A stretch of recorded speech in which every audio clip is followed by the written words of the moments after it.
Hello बच्चों, let's read the question. And the question says, which of the following sets has strongest tendency to form anions?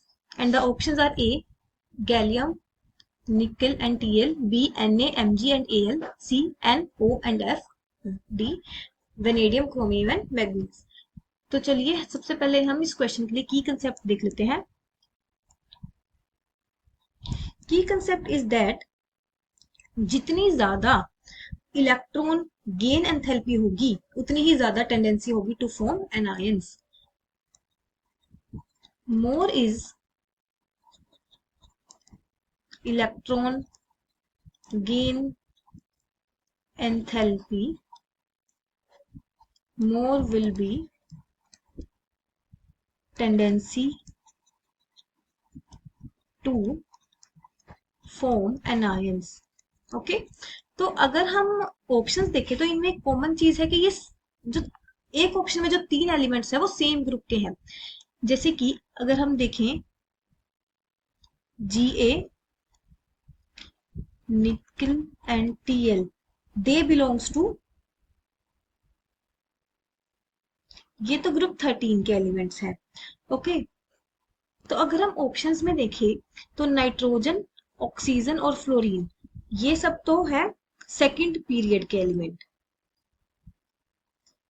Okay, second period के element. और अगर हम vanadium, chromium, manganese को देखें तो ये किसके हैं?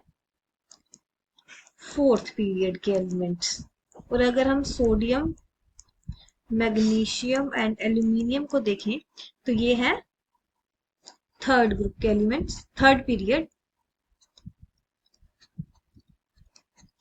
और Ga, गैलियम, निकल एंड टेलुरियम में यहाँ पर सिमिलैरिटी नहीं है क्योंकि गैलियम और टेलुरियम तो है ग्रुप 13 के एलिमेंट्स और nickel belong to D block elements. Okay, so अगर हम यहाँ पर देखें तो जैसे जैसे हम एक पीरियड चेंज होगा, जैसे second to third, third to fourth period move करेंगे तो वैसे वैसे क्या होगा, नंबर ऑफ शेल्स इंक्रीज होंगी। शेल्स इंक्रीज होंगी तो electron gain enthalpy will decrease. तो जैसे जैसे हम सेकंड पीरियड में जाएंगे, देन थर्ड, देन फोर्थ, तो यहां जाते जाते जो electron gain enthalpy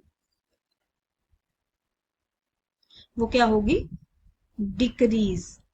this are second period. Okay, second, third period and fourth periods, not groups.